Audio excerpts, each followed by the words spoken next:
ඔන්න ඉතින් අදත් ආදරයෙන් පිළිගන්නවා මගේ කිචන් විත් දු YouTube channel එකට.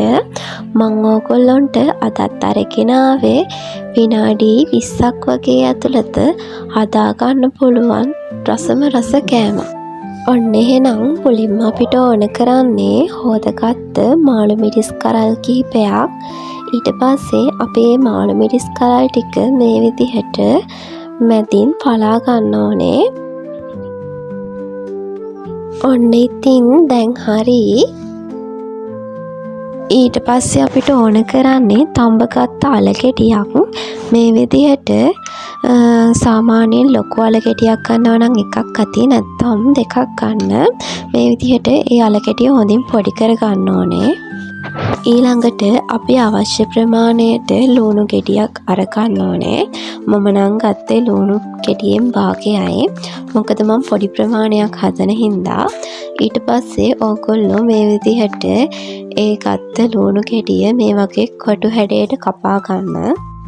දැන් අපි පෑන් එකක් ලිපේ තියාගෙන ඒකට තෙල් ටිකක් දා ගන්න ඕනේ. ඒ තෙල් ටික රත් වීගෙන එනකොට ඔයා අර කොටුවට කපාගත්ත ලුණු ටික මේකට දා ගන්න.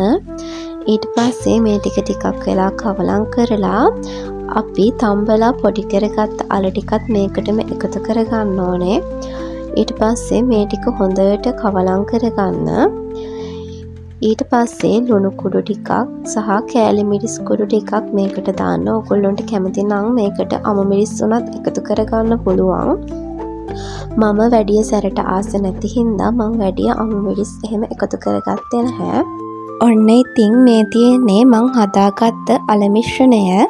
දැන් අපි අර කලින් කපාගත්ත මාළු මිරිස් ටික අරගෙන මේ විදිහට අපේ මේ අල මිශ්‍රණය මේ මැද්දට පුරව ගන්න ඕනේ. ඉතින් මේ තියෙන්නේ මං ඒ විදිහට පුරවගත්ත මාළු මිරිස් කෑලි ටික. දැන් අපි හදාගන්න යන්නේ අපේ බැටර් එක. මුලින්ම අපි ඒකට පාන් පිටි ටිකක් අරගන්න ඕනේ. ඊට පස්සේ ඒකට කහ ටිකක් ලුණු ටිකක් එකතු කරගන්න. ඔයාලා ගාව තියනවා නම් කෝන් ෆ්ලවර් ටිකකුත් මේකට එකතු කරගන්න. එතකොට හොඳ ක්‍රිස්පි ගතියක් එනවා. ඊළඟට මේක වතුර ටිකක් දාලා හොඳින් දිය කරගන්න. ඒ වගේම මම ඕගොල්ලන්ට ආයෙත් මතක් කරනවා මගේ channel එක ඔයගොල්ලෝ තාමත් subscribe කරලා නැත්නම් පහළ තියෙන bell icon එක click කරලා subscribe කරගන්න. ඒ වගේම button එක all දාලා තියාගන්න. දැන් ඕගොල්ලෝ හදාගත්ත මාළු මිරිස් ටික මේ බැටර් එකේ පොඟවගෙන ඊට පස්සේ බිස්කට් කුඩු තවර ගන්න. මේ වගේ ලේයර් දෙකක් තවර ගන්න.